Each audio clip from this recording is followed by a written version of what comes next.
Bismillah. Alhamdulillahi rabbil alamin. Nahmadullah subhanahu wa ta'ala hamdan katsiran tayyiban mubarakan fih bima yuhibbu rabbuna wa yardah.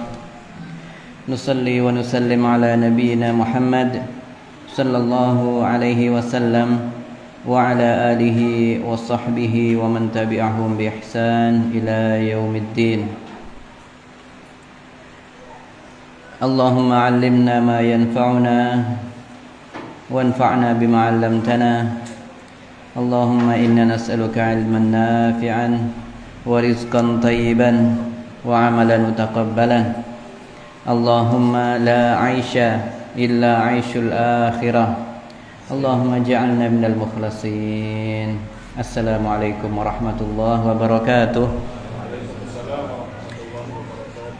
Alhamdulillah, senantiasa kita memuji Allah. Kita bersyukur kepadanya atas limpahan nikmat yang diberikan kepada kita.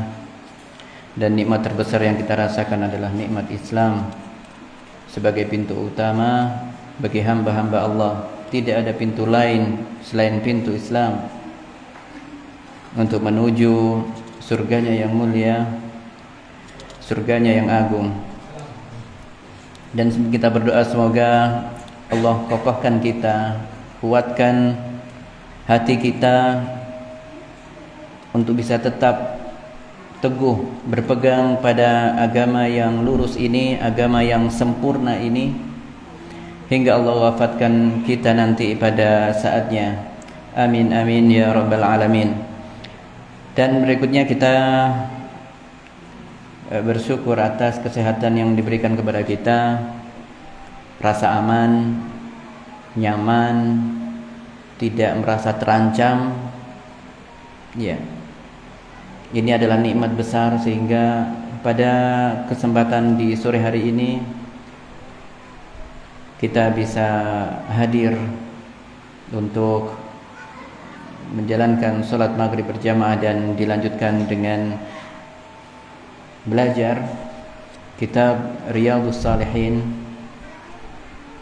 sebagaimana yang kita lakukan seperti biasa. Dan sebelum kita mulai, kita juga berdoa untuk saudara-saudara kita muslim yang Allah timpakan bencana, Allah timpakan musibah kepada mereka di sekitar Gunung Semeru yang terdampak erupsi Gunung Semeru di wilayah Kabupaten Malang maupun di Lumajang dan sekitarnya. Kita mendoakan untuk saudara kita yang muslim yang telah Allah wafatkan, semoga Allah rahmati mereka, Allah ampuni dosa-dosa mereka. Dan untuk saudara-saudara kita lainnya ya yang hari ini diberikan keselamatan, dan untuk kita semua agar kita bisa mengambil ibrah, bisa mengambil pelajaran bahwa tidak ada sesuatu terjadi itu tanpa takdir Allah. Tidak ada sesuatu itu terjadi tanpa alasan tertentu. Bukankah setiap bencana, setiap musibah yang ditimpakan kepada kita itu adalah akibat ulah tangan manusia. Walau anna ahlal qura amanu wattaqau lafatahna alaihim barakatin minas sama'i wal ard walakin kazzabu fa akhadnahum bima kanu yaksibun. Ya. Jadi tentu permasalahannya adalah di bab keimanan dan ketakwaan. Namun demikian, tetap kita berdoa untuk saudara-saudara kita di sana agar kita semuanya bisa mengambil pelajaran dari itu, dan semoga kita diberikan hidayah untuk kembali ke jalan yang benar, untuk kembali memperbaiki diri, mengevaluasi diri, dan tidak lupa untuk senantiasa beristighfar dan memohon ampun atas dosa-dosa kita, dan kita memohon petunjuknya agar dijauhkan dari hal-hal yang Allah tidak ridhai. Ikhwatal iman, saudaraku sekalian, pada sore hari ini insyaallah kita akan lanjutkan pembahasan kita kitab Riyadhus Shalihin yang ditulis oleh Al-Imam An-Nawawi rahimahullahu taala. Semoga Allah merahmati beliau dan mengampuni kedua orang tuanya, dan juga untuk pensyarah dari kitab Riyadhus Shalihin yang kita bahas ini, yaitu beliau Syekh Saleh Al-Utsaimin. Semoga Allah merahmati beliau dan juga kedua orang tuanya. Dan hari ini insyaallah kita akan membahas, kita mulai dari hadis yang keempat, masih bab niat dan ikhlas, masih di ihdharun niyah. Ihdharun niyah yaitu menghadirkan niat dan ikhlas dalam seluruh perbuatan, masih pada bab 1. Dan jika bab ini sudah diawali dengan dalil-dalil Al-Quran, maka saatnya kita sudah dari kemarin ya, mulai beberapa pertemuan yang lalu kita sudah membahas beberapa hadis. Ada hadis kedua ya, innamal a'malu binniyat ya, dan kemudian hari ini kita masuk ke hadis yang keempat. Nah, tafadhal, silakan dibacakan. Bismillahirrahmanirrahim. Alhamdulillahirabbil alamin. Wassallallahu wasallam ala nabiyyina Muhammadin wa ala alihi wa ashabihi ajma'in. Allahumma ighfir lana wa liwalidina wa ustadzina wa li jami'il muslimin. Qala al-mu'allif rahimahullah, al-hadits ar-rabi' wa Abi Abdullah Jabir bin Abdullah al-Ansari radhiyallahu anhuma qala kunna ma'an nabiy sallallahu alaihi wasallam fi ghazatin faqala inna bil madinati la rijalan ma sirtum masira wa la qata'tum wadiyan illa kanu ma'akum habasahumul marad wa fi riwayatin illa syaraqukum fil ajri rawahu muslimun wa rawahu al-bukhari an Anas radhiyallahu anhu qala raja'na min ghazwati Tabuk ma'an nabiy sallallahu alaihi wasallam faqala inna aqwaman bil madinati khalfana ma salakna shibban wala wadiyan illa wa hum ma'ana habasahumul udhru. Nah, hadis yang keempat ini diriwayatkan dari hadis ini dari Abi Abdullah Jabir ibnu Abdullah Al-Ansari radhiyallahu anhuma berkata, kami sungguhnya pernah bersama Nabi sallallahu alaihi wasallam, yaitu dalam sebuah peperangan fi ghazatin, perang terakhir yang diikuti oleh Nabi kita Muhammad sallallahu alaihi wasallam. Faqala, dan beliau kemudian bersabda, menyampaikan hal ini, inna bil madinati la rijalan, sesungguhnya di kota Madinah. Madinah di sini maksudnya kembali ke kota Madinah karena saat itu posisi memang ada di Madinah. Ya. Posisi ada di Madinah. Di Madinah saat ini ada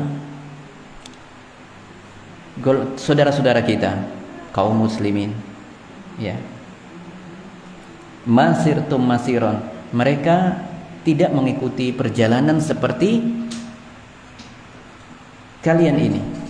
Nah ya, jadi mereka tidak mengikuti perjalanan seperti kalian ini. Wala qata'tum wadiyan illa kanu ma'akum, dan yang kalian lakukan saat ini menembus bukit-bukit ya, kecuali mereka itu sesungguhnya bersama kalian. Yang artinya di sini mereka tidak ikut perjalanan kita saat ini dalam sebuah perang ini ya, menuju perang ceritanya ini. Illa kanu ma'akum, kecuali mereka ikut bersama kalian, meskipun jasadnya tidak ikut, tapi sesungguhnya mereka ikut dengan kalian. Habasahumul marad, mereka tidak ikut itu karena apa?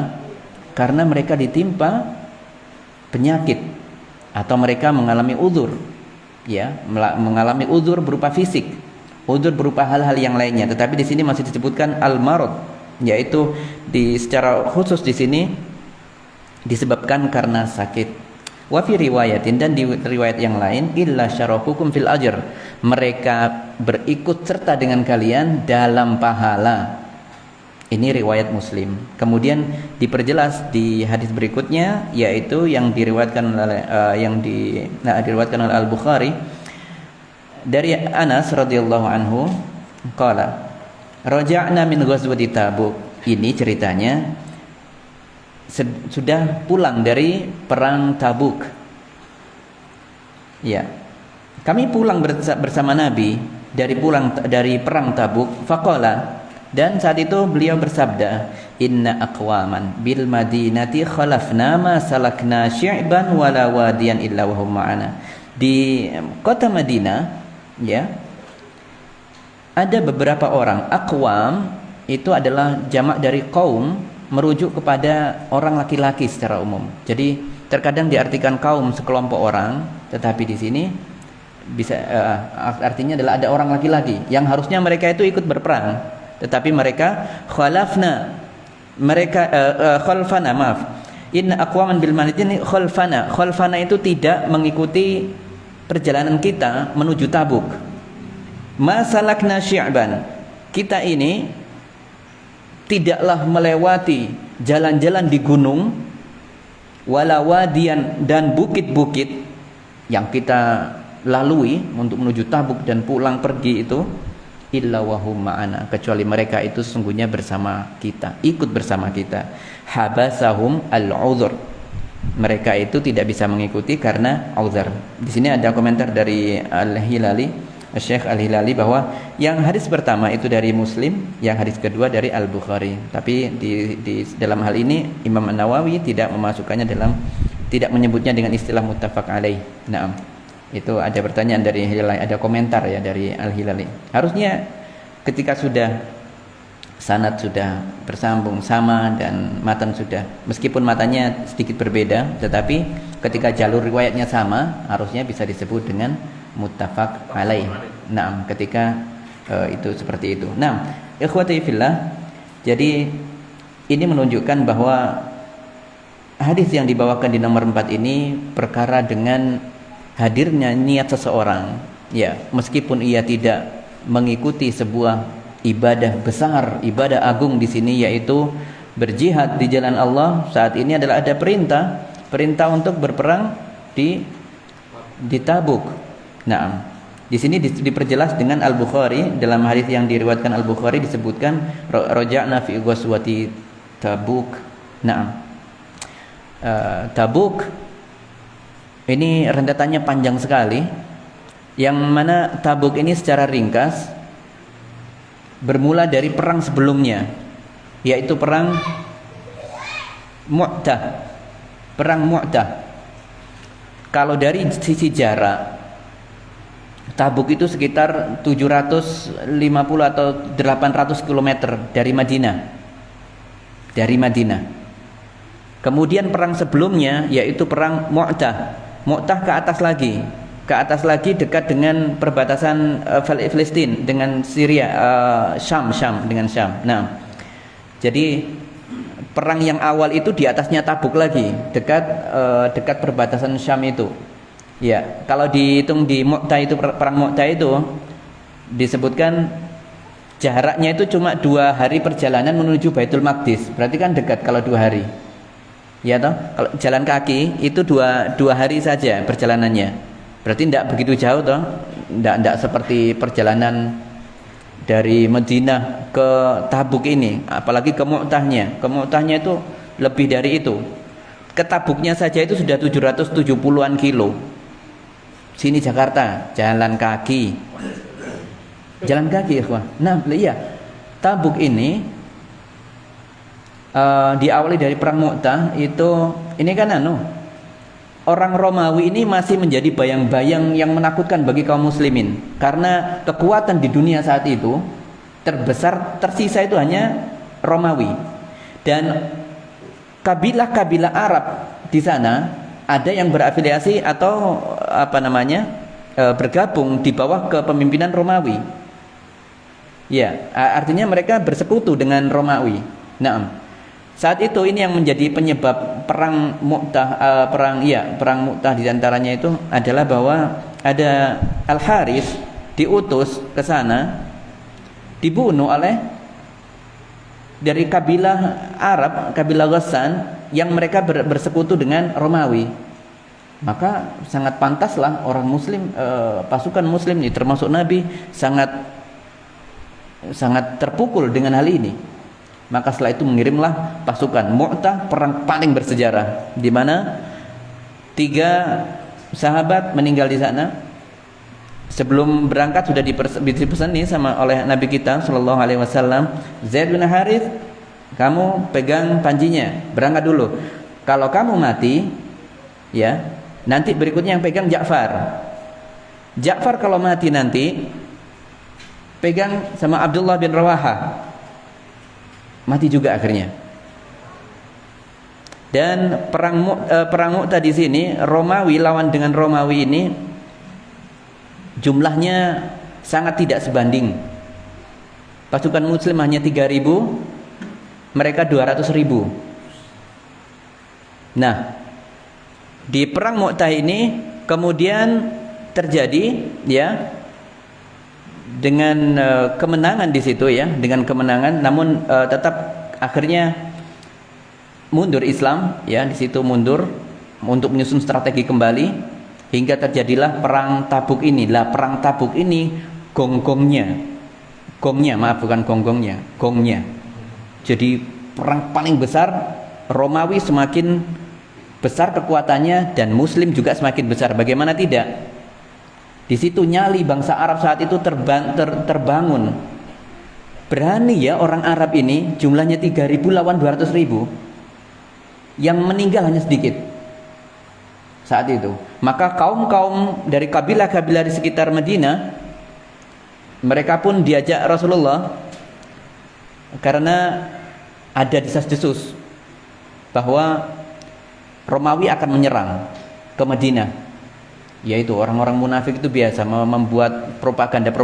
Kalau sekarang itu bisa melewati media, medsos kalau sekarang itu. Dahulu melalui peran orang-orang munafik sampai mereka membuat Masjid Diror. Tahu Masjid Diror? Masjid Diror itu sejarahnya di perang Tabuk ini. Orang munafik itu mau menampung orang-orang yang tidak sejalan dengan Rasulullah hingga mau membunuh Rasulullah dengan makar mereka. Kemudian perang Tabuk ini terjadi ya, dan karena ketakjuban dari kabilah-kabilah sepulang mereka pulang perang Mu'tah itu, kok mereka berani yang orang Arab ya, maka kabilah-kabilah sekitar Madinah itu bersemangat, baiklah kami ikut bersamamu wahai Nabi. Sehingga jumlahnya berpuluh-puluh kali lipat jumlahnya, dari 3.000 menjadi 30.000. Romawi merasa terpukul dengan ini, wah ini ada indikasi tidak baik ini, maka segera Romawi hendak menyerang ini. Tetapi akhirnya tidak, kita yang berangkat ke Tabuk sana, kita perang di sana, kita perang. Dan disitulah jihad terbesar umat Islam, karena Nabi saat itu mengatakan, inilah perang besar, musuh kita sangat besar, silakan keluarkan harta-harta kalian ya, dan kita kumpulkan orang-orang yang mau berperang, semuanya ikut perang kecuali yang punya uzur. Akhirnya semua orang muslimin, di sini ada contoh yang berat, yang besar, yang sangat bisa dicontoh, yaitu Utsman bin Affan menyumbangkan 200 onta, ditambah lagi 200 onta, total semuanya 900 onta, 100 kuda, 1000 dinar. Berapa M kalau dihitung? Kalau sekarang itu miliaran. Ya, mungkin triliun ya, mungkin ya. Tetapi saat itu memang dirham kalau kita kurskan sekarang, dinar kalau kita kurskan sekarang mungkin sekitar 4M atau 5M itu dari bentuk hartanya, belum kendaraan-kendaraannya. Dan ini perang terberat kaum muslimin, itu Tabuk itu. Nah, jadi di sini ada orang-orang yang tidak ikut. Ada orang-orang yang tidak ikut berperang karena ada yang sakit ya. Bahkan Ali itu tidak boleh ikut. Ali, kamu tunggu di Madinah, kami yang berangkat. Ali pun tidak terima. Berapa lama setelah itu dia nyusul Ali.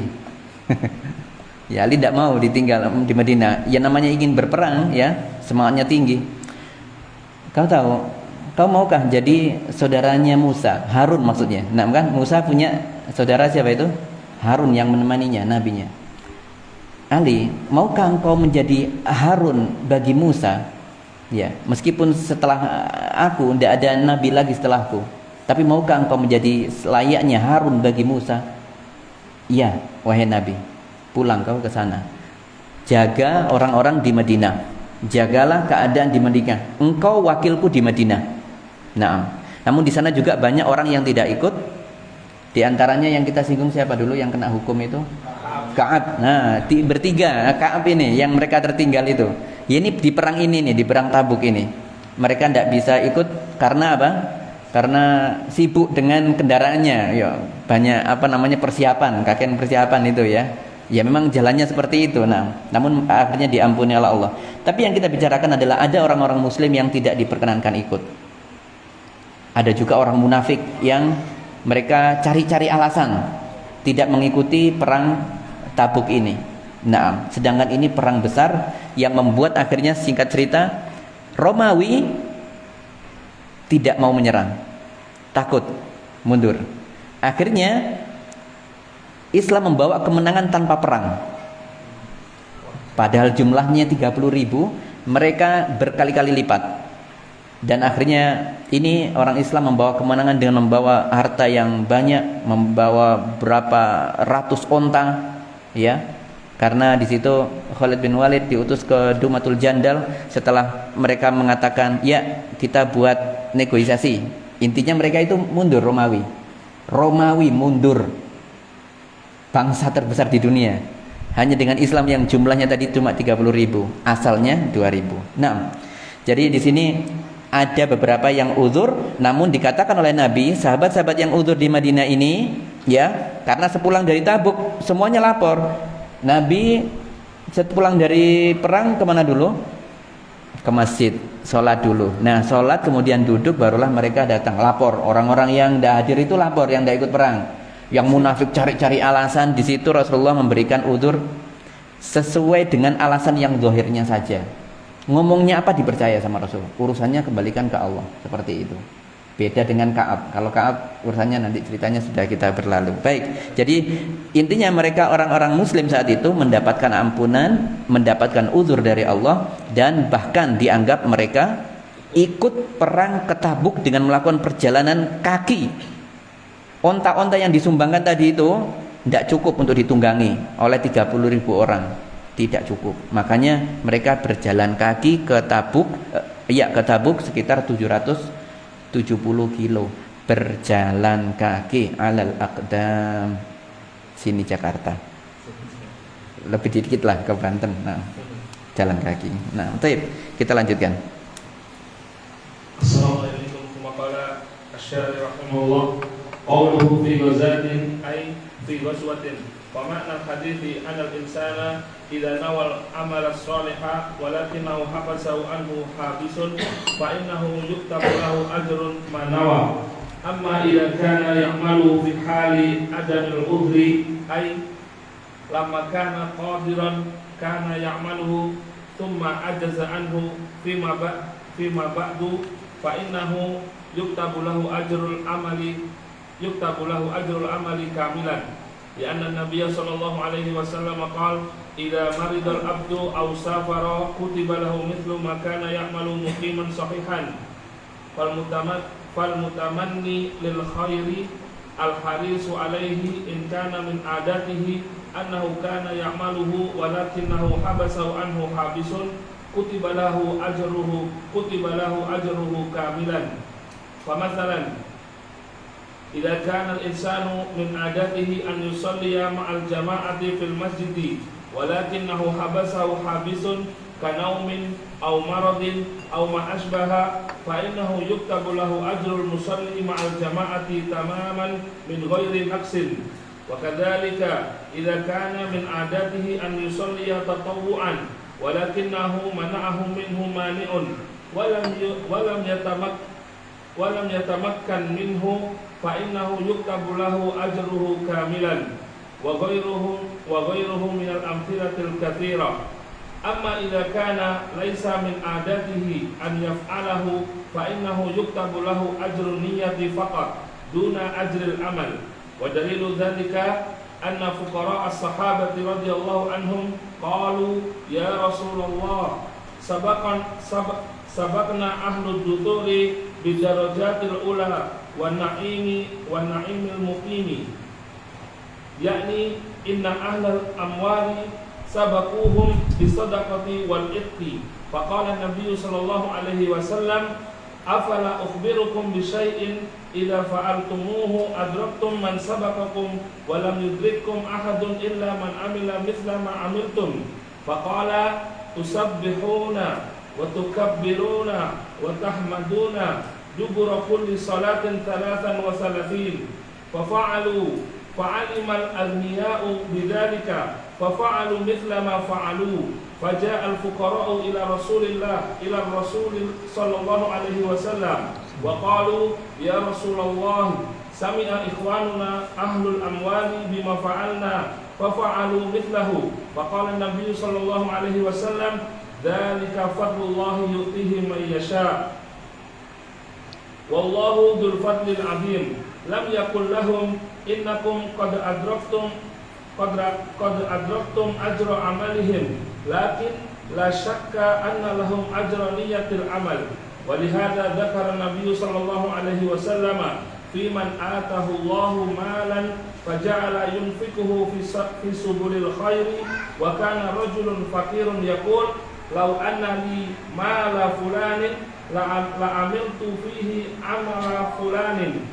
Qala Nabi sallallahu alaihi wasallam fahuwa biniyatihi fa ajruhuma sawa'un ay sawa'un fi ajri niyati amal amalu fa innahu la yuktabu lahu ajruhu illa in kana min adatihi an ya'malahu. Nah, di sini secara ringkas ada dua bentuk amalan ya berkaitan dengan pahala niat.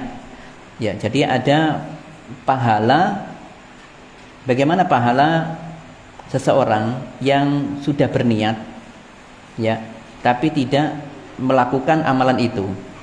Di sini Syekh Shalih Utsaimin wafaqahullah, semoga Allah memberikan rahimahullah taala, di sini menyebutkan ada dua bentuk pahala yang didapatkan oleh orang yang sudah memunculkan niat ikhlas, niat tulus, niat kesungguhan, namun ia tidak mampu melakukannya. Ia memiliki uzur syar'i, ya, uzur syar'i. Maka yang pertama bentuknya adalah sebagai tadi digambarkan, yaitu ia mendapatkan pahala niat dan amal sekaligus, ya, ketika orang tersebut biasa melakukan itu. Ya, jadi kaidah yang pertama di sini, seseorang yang beruzur untuk melakukan sebuah ibadah, tapi ia sudah berniat seperti orang-orang yang tertinggal di Madinah tadi, ya, orang-orang yang tidak ikut perang Tabuk tadi, mereka sudah berniat ingin berperang, ingin berjihad ke Tabuk, namun karena uzur yang mereka dapati, mereka pun tidak berangkat. Namun sebelumnya mereka itu dapat seruan kita berperang, mereka langsung berangkat lillahi ta'ala, tidak ada mundur, tidak ada keraguan, keimanan yang kuat, yang artinya mereka biasa melakukan itu, tidak pernah meninggalkan jihad, tidak pernah meninggalkan perang. Ketika Allah dan Rasulnya sudah memberikan, Allah sudah memberikan wahyu perang misalnya melalui lisan Rasulnya, maka mereka pun berperang. Nah, orang-orang tadi yang diantaranya mereka ada yang sakit, ya, ada juga yang memang diberikan uzur oleh Rasulullah, ya, ketika izin, mereka izin, ya, mereka izin.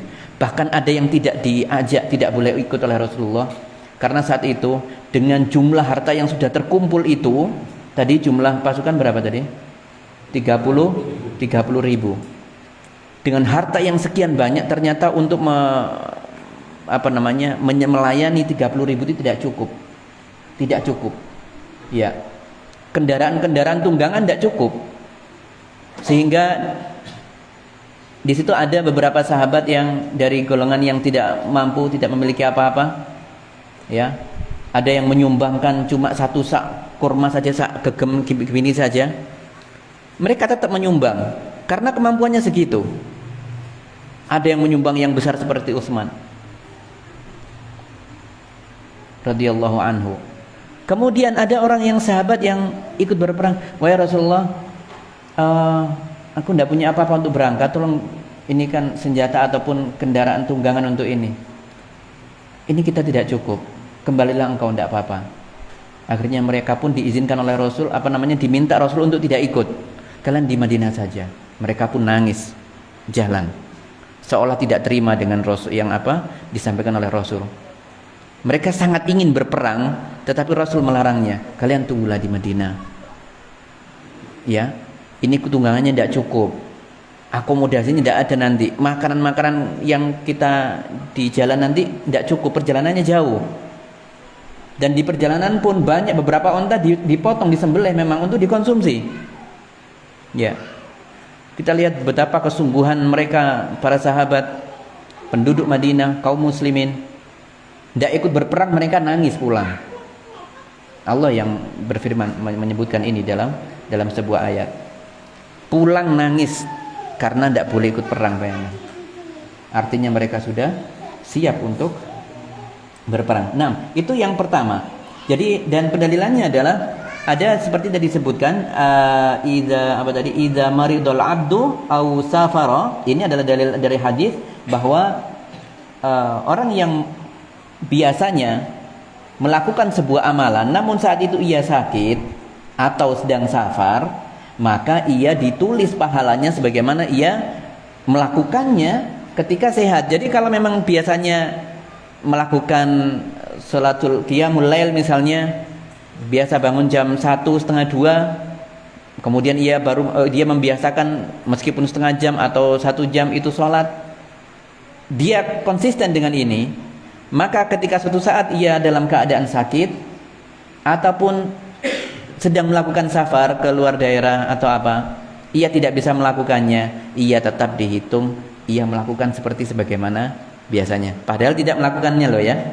Nah, ini adalah pendalilan yang pertama. Jadi kebiasaan yang baik seperti yang paling mudah adalah idza asbaghal wudu, jika seseorang itu sudah menyempurnakan sholat, ya, menyempurnakan wudu, sudah wudunya dilakukan dengan sempurna di rumah, kemudian ia berniat menuju ke masjid dengan niat mau sholat ke masjid, maka setiap langkah kaki yang ia langkahkan di jalan menuju masjid, tujuannya tadi apa? Ke masjid untuk sholat, maka setiap langkah itu diangkat derajatnya 1 derajat kemuliaan bagi siapa yang jalan itu.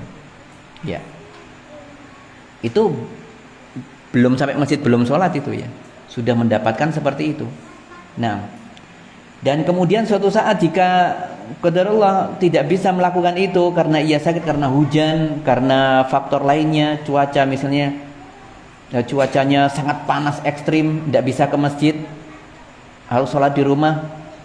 Kalau di sini tidak ada ya, panas ekstrim tidak ada. Panasnya ya panas biasa. Ya, akhirnya sholat di rumah, maka tetap ia ditulis sebagaimana kebiasaan dia ketika masih sehat. Maka ini sebuah nasihat kepada kita semuanya, ya, untuk diri saya dan untuk semuanya, kita membiasakan amalan-amalan yang baik di setiap langkah kita, di setiap waktu yang ada yang diberikan oleh Allah kepada kita, dari berupa sholat qiyamul lail, ya, ketika diberikan kuat fisik maka kita lakukan puasa, ya, dan untuk amalan-amalan sunnah lainnya, ya, amalan-amalan lainnya, amalan-amalan sunnah semuanya akan dihitung sebagaimana ketika kita dalam keadaan sehat. Dalam hadis yang lain disebutkan, ahabbul a'mali ilallahi ta'ala adwamuha wa in qalla.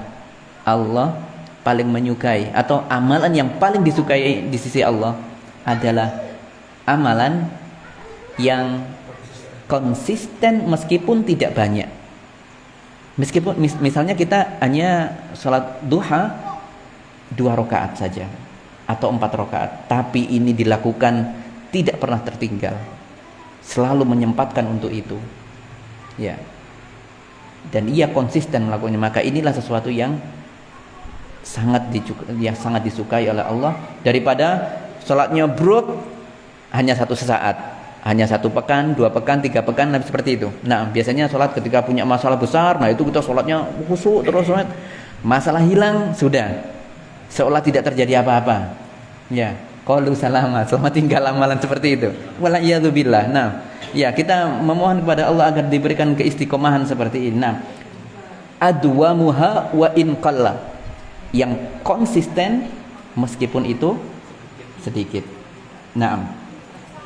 Baik. Kemudian yang kedua adalah pahala mendapatkan niatnya saja tanpa disertai pahala amal. Ya tentu yang komplit yang versi yang pertama tadi ya. Mendapatkan sudah dapat niatnya sudah jelas dinilai ya. Kemudian ia mampu mengikutinya. Seperti orang-orang yang ikut berperang itu.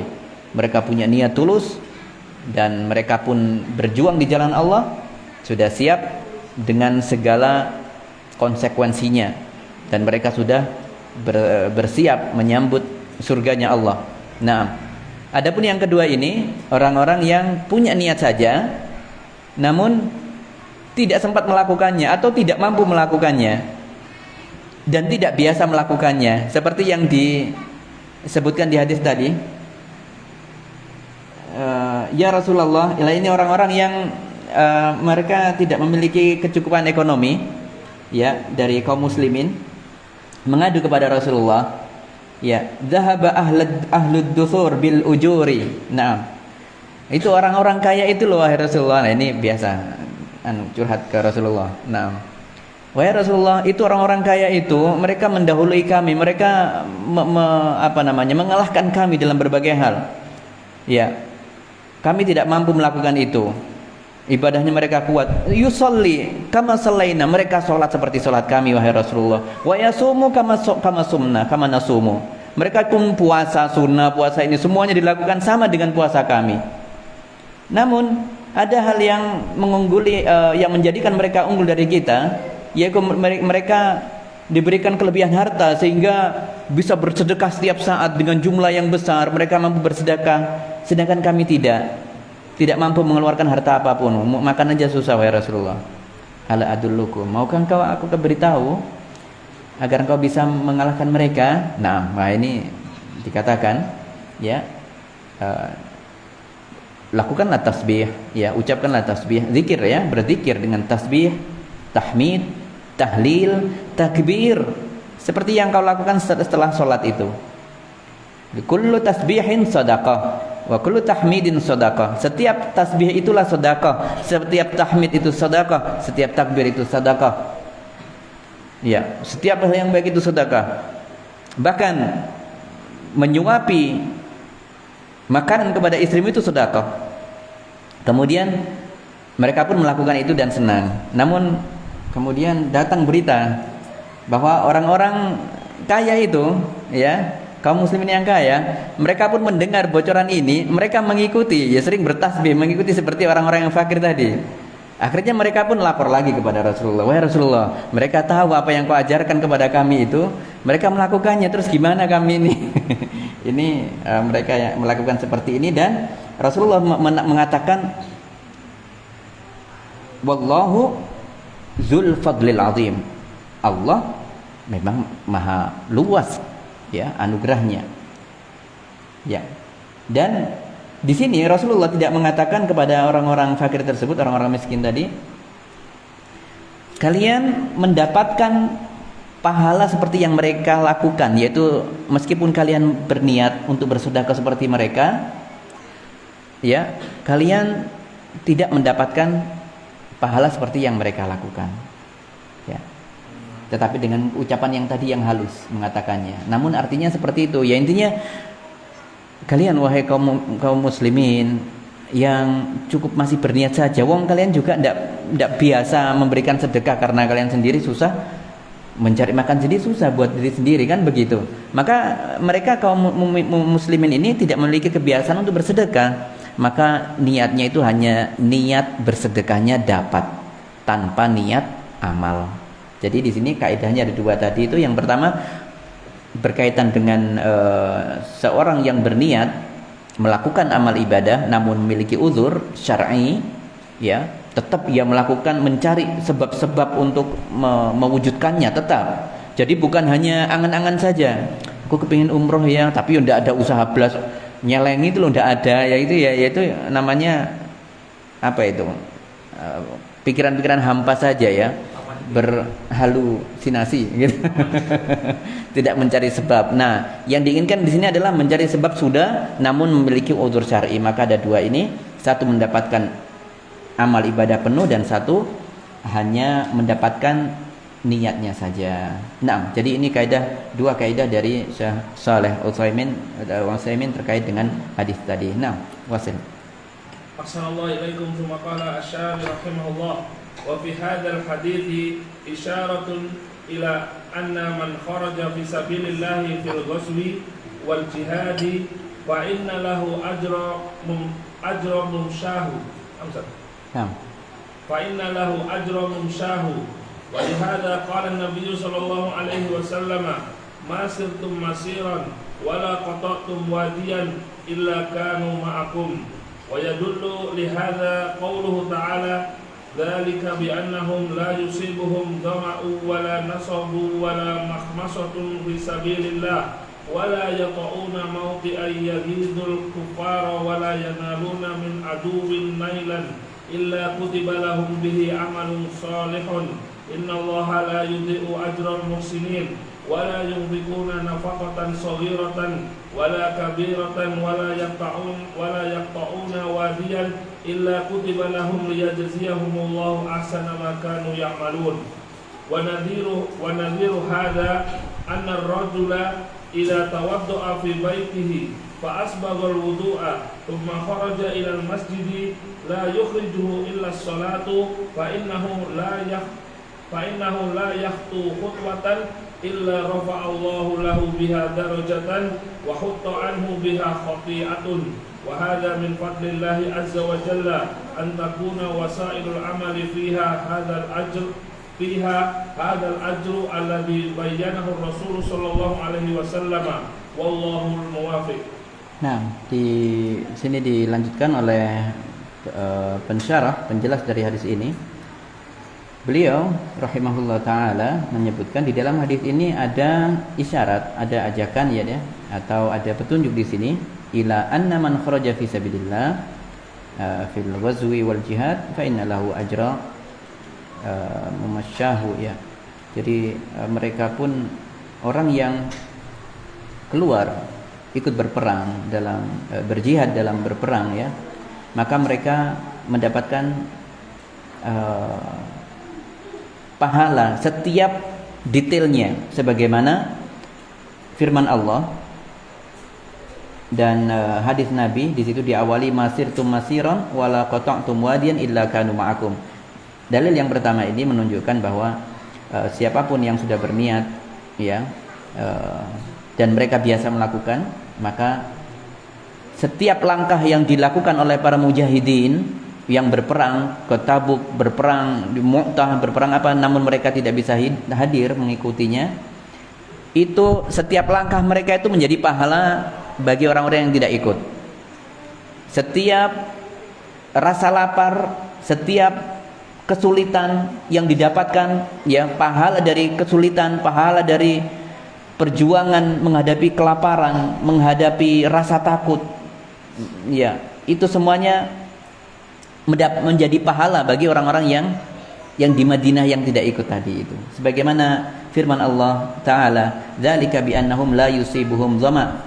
Itu yang demikian ini karena mereka sesungguhnya tidak ditimpakan haus ataupun rasa capek ataupun rasa lapar ketika menempuh perjalanan di jalan Allah itu, wala yatauna mautian, dan mereka pun tidak menginjakkan kaki di tempat yang mereka langkahkan kaki itu kecuali mereka membuat orang-orang kafir itu semuanya takut dengan keberadaannya, kesel dengan keberadaan mereka. Nah, jadi orang-orang mukminin, mujahidin di setiap tempat yang melangkahkan kaki, ya, itu membuat orang-orang kafir itu tidak nyaman, membuat mereka itu kesal, membuat mereka itu marah. Nah, jadi tidak heran di semua tempat seperti itu.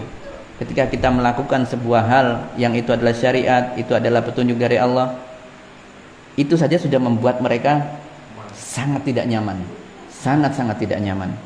Nah, ya, apalagi berkaitan dengan perjalanan jihad seperti ini perkara yang agung. Mereka tidak memiliki konsep jihad, tidak memiliki mereka.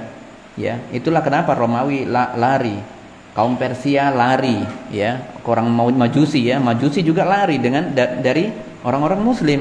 Mereka tidak punya keimanan yang kuat, tidak punya dasar yang kuat. Nah, wala yanaluna min aduwin nailan, illa kutiba lahum bihi amalun soleh, dan tidaklah mereka kecuali membuat musuh-musuh itu ketakutan, marah besar dengan orang Islam, kecuali dengan itu kaum mujahidin yang berperang itu semuanya ditulis pahala, dan orang-orang yang tidak ikut tadi ditulis pahala seperti pahala mereka, lengkap, kamilan, padahal mereka tidak ikut sama sekali. Nah, innallaha la yudhi'u ajral muhsinin, Allah tidak akan pernah menyia-nyiakan amalan-amalan orang-orang yang melakukan kebaikan. Tidak akan ada yang disia-siakan oleh Allah. Jadi setiap haus, setiap ketakutan, setiap rasa lapar, mereka apa tidak lapar? Lapar sekali. Ikhwati fillah, kalau kita bayangkan perjalanan kondisi normal saja, tidak usah jauh-jauh ke Tabuk, Mekah, Medina, ya, yang kita lihat adalah apa? Gunung-gunung, batu-batu semuanya di kanan kiri. Kira-kira mampu tidak kita kalau berjalan di situ, kemudian apakah merasakan kesejukan di situ? Tidak ada kesejukan sama sekali, ikhwati, tidak ada. Dan saat itu musim panas. Tabuk ini masa-masa paling sulit, musim paling panas di situ. Cobaan itu sangat besar. Dan saat itu, kenapa ini dikatakan Tabuk ini adalah perang kesulitan saat itu? Disebut dengan Ghazwatul Usr, perang dengan kesulitan yang besar. Pertama, musim panas. Ikhwati fillah, kalau musim panas, ya, antum cari ada keramik ya di Masjid Nabawi misalnya. Siang hari jam 11, jam 12. Coba enggak usah pakai sandal. Ngelencet kaki itu. Saking panasnya. Beda kalau di Masjidil Haram itu lantainya beda, marmer ya, itu beda, Yunani punya ya. Itu beda. Mau di situ berdiam lama ya enggak apa-apa, meskipun panasnya kayak apa enggak ngefek. Iya. Makanya kalau jalan sana sudah enggak usah mikir pakai sandal. Ya sandal taruh di tas saja kalau di Masjidil Haram. Tapi kalau di Masjid Nabawi, hati-hati di situ. Musim panas 40 derajat lebih. Hampir 50, ya 45-an pernah itu. Kalau kita menginjak satu keramik yang panas saja itu, lecet kaki langsung. Kontan. Nah, saking panas. Nah, ini perjalanan sangat jauh sekali. Kondisi saat itu panas, dan saat itu diberikan masa panen saat itu. Jadi buah-buah kurma itu lagi banyak-banyaknya itu. Maka kegiatan paling nikmat itu adalah ke kebun kurma, makan kurma, ya, berteduh di sana. Itu paling nikmat. Namun perintahnya di sini beda. Perintahnya harus berangkat ke Tabuk, perang. Nah, perjalanan sekian jauh, ya, pangan sangat sedikit, persediaan pangannya itu sangat sedikit. Tadi jumlahnya 30.000, makanannya sangat kurang. Intinya ini masa-masa sulit, ya, dan akhirnya pun mereka dijanjikan oleh Allah, setiap langkah yang kalian lakukan, yang kau langkahkan, setiap rasa takut, setiap rasa lapar, setiap rasa haus, semuanya tidak akan disia-siakan oleh Allah. Makanya mereka sangat termotivasi untuk berangkat, itu tidak ada ya gentar, ya. Wala yunfiquna nafaqatan shaghiratan wala kabiratan. Tidaklah mereka menafkahkan suatu yang kecil atau bernilai besar, ya, dari yang sekecil-kecilnya. Tadi kita sebutkan ada sahabat yang menyerahkan satu sok kurma, satu genggam lah gampangannya. Coba, cuma mampunya seperti itu. Itu semuanya tidak ada sia-sia.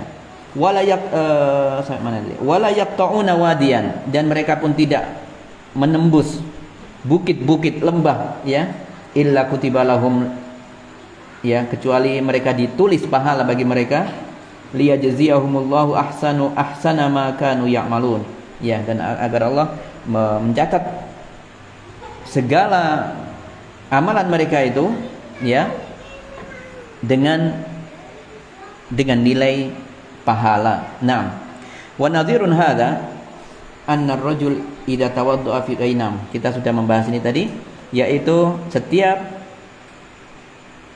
dari kita jika sudah wudhu di rumah, wudhunya di rumah, idza tawadda'a fi baitihi, ya, wudhu di rumah, fa asbaghal wudhu, dan menyempurnakan wudhunya. Menyempurnakan itu berarti memberikan setiap haknya itu, ya. Jadi sangat berhati-hati dalam berwudu, ya, kita mulai dengan basmalah, ya, kemudian apa itu, tangan 3 kali dan tidak menggunakan air berbanyak-banyak, ya, keran itu nyala, tidak biarin nyala, ya, jangan ditutup, ya, sedikit, satu, buka lagi, jadi biar tidak, ya, ini yang tumpah itu kalau dihitung, misalnya satu orang menumpahkan berapa liter dalam sekali wudhu. Lah kalau yang wudhu di situ 1.000 orang, 2.000 orang, lah yang tumpah itu bisa digunakan untuk berapa orang? Untuk orang banyak. Nah, maka kita wudhu dengan berhemat, tidak dibiarkan airnya langsung dibuang terbuang gitu kan. Seger ya? Oh iya, memang alasannya bagus sekali. Ya, apakah ada berlebihan dalam wudhu?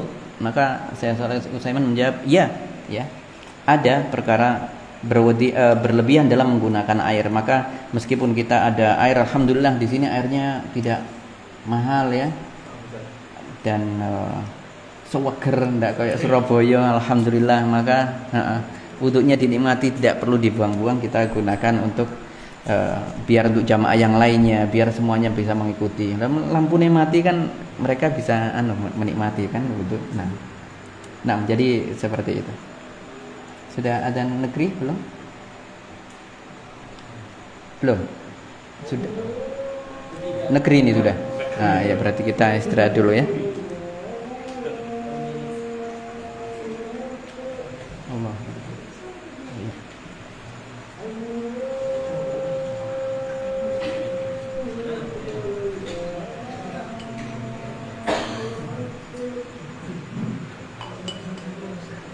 Allahu Akbar, Allahu Akbar, Allahu Akbar, Allahu Akbar. Asyhadu an la ilaha illallah. Asyhadu an la ilaha illallah.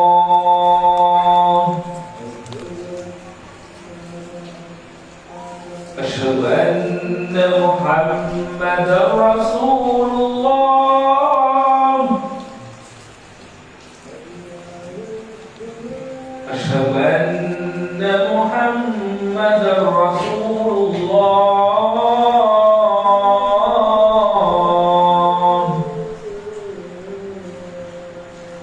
حي على الصلاة.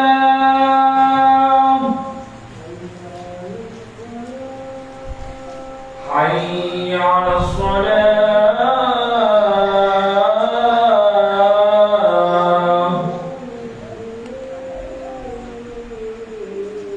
حي على الفلاح.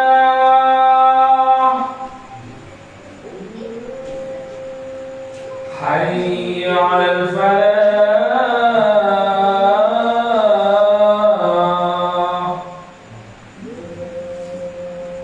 الله أكبر، الله أكبر.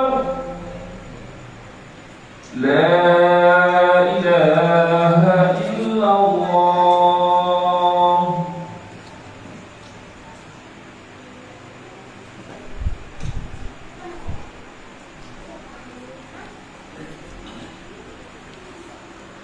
Alhamdulillah Rabbil Alamin. Assalatu wassalamu ala nabiyil karim Muhammadin sallallahu alaihi wasallam wa ala alihi wa sahbihi wa man tabi'ahum bi ihsan ila yaumiddin.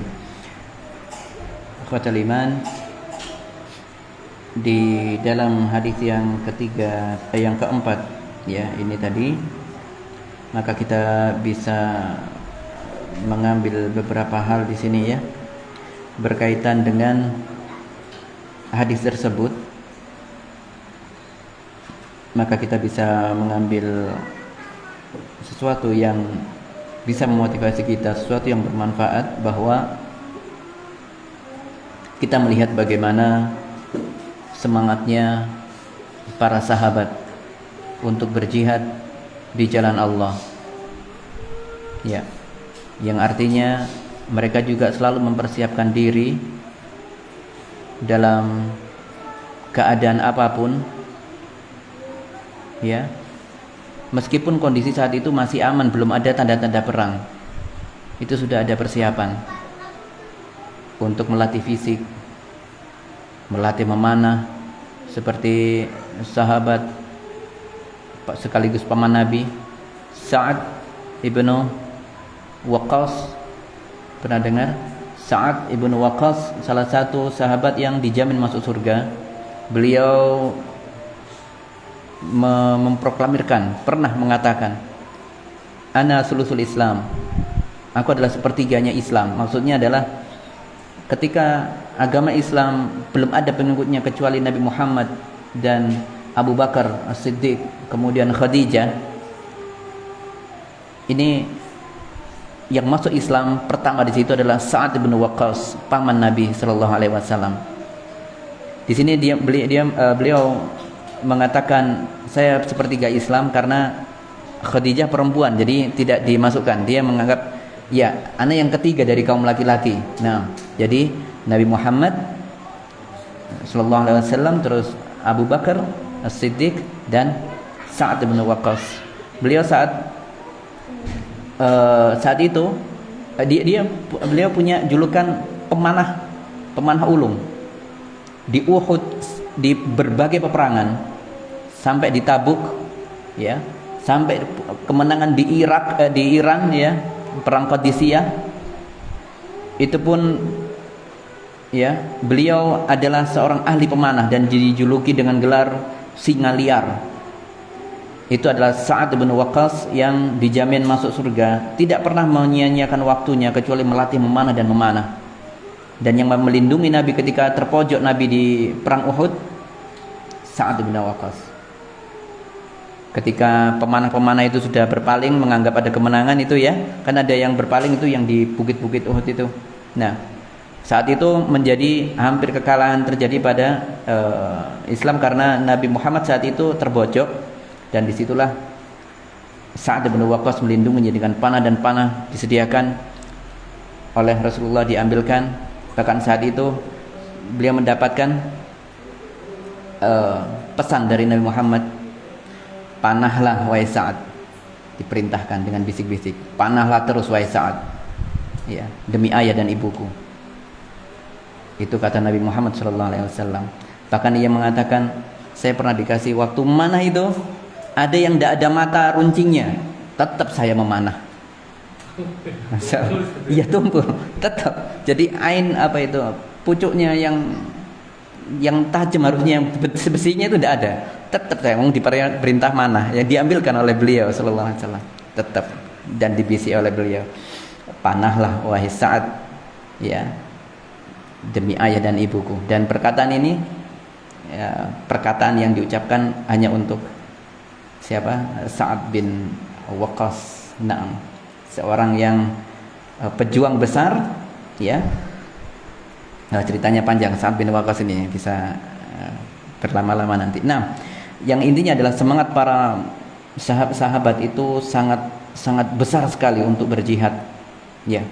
Bahkan tadi disebutkan di ayat, ada yang sampai menangis karena tidak bisa mengikutinya itu. Maka kita siapkan diri kita, ya, dan keluarganya, dan kita tidak gunakan waktu untuk hal-hal yang lainnya. Untuk berolahraga juga harus untuk melatih ketangkasan. Kita tidak tahu, ya ikhwah, setidak-tidaknya, bukankah kita tadi ada kaidah niat meskipun belum teramalkan, ya, ya, sudah harus berangkat. Nah, belajar gimana rasanya mendaki, rasanya di padang pasir, itu harus dilakukan.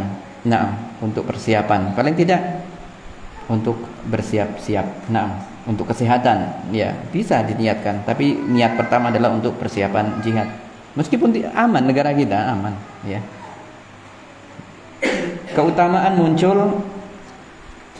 memunculkan niat baik di setiap saat. Nah, ini adalah pesan dari atau faedah yang bisa kita ambil dari hadis tadi, ya. Hendaknya kita setiap saat untuk mengembalikan niat kita yang selalu bergonta-ganti. Kadang itu niatnya kita sini mau ikut kajian, mau ikut apa, tetapi di jalan itu bisa berbeda loh, bisa berubah niatnya. Sama dengan orang sholat, niatnya sholat khusyuk di masjid. Ada orang tertentu yang memiliki kedudukan atau apa, itu bisa goyah loh niat kita itu. Iya. Nah, maka selalu niat itu ditata terus. Kita untuk saling menasihati, untuk saling menata niat di setiap saat. Setiap itu muncul, la tasma. Abaikan.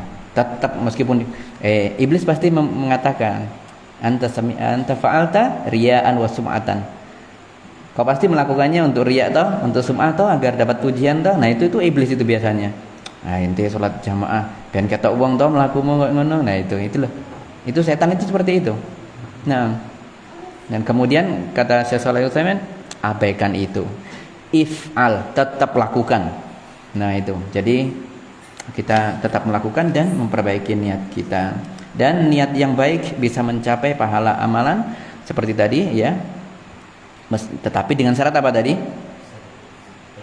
Terbiasa melakukannya. Iya. Adapun orang-orang miskin yang tahu dia mau bersedekah tidak dapat pahala amalan, hanya pahala niatnya saja. Nah, dan disinilah menunjukkan sifat kemaha-pemurahan Allah Subhanahu wa taala kepada hamba-hambanya. Ya. Baik. Kafan Nabi Hada di sini ada tadi pertanyaan apa? Al-Fatihah. Saya tidak tahu maksudnya amalan Al-Fatihah ini.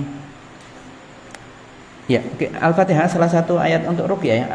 Ayat-ayat ruqyah itu banyak. Kalau memang untuk ruqyah ya, itu boleh ya dan dilakukan.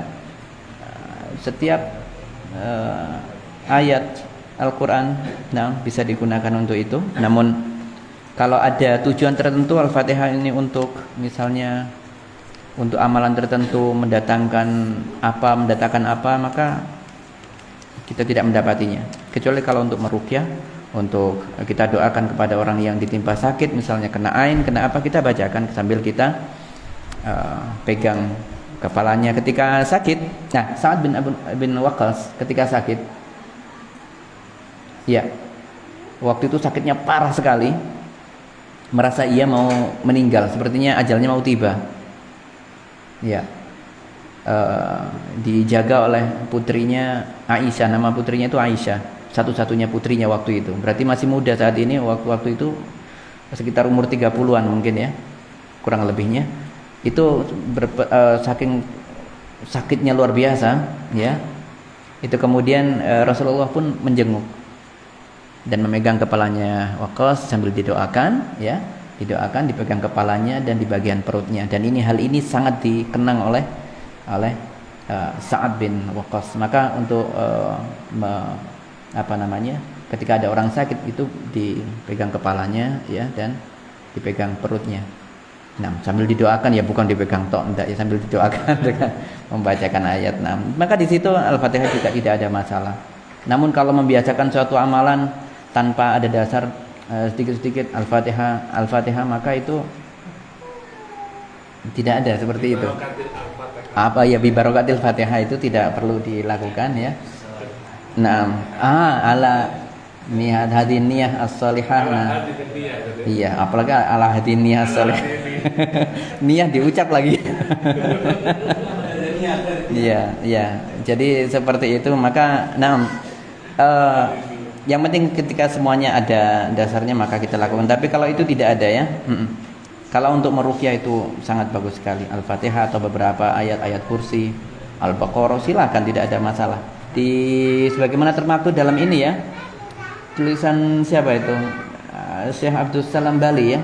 Itu ada buku ruqyah kalau tidak salah. Bab ruqyah itu banyak ayat-ayatnya, termasuk ada Al-Fatihah juga ada.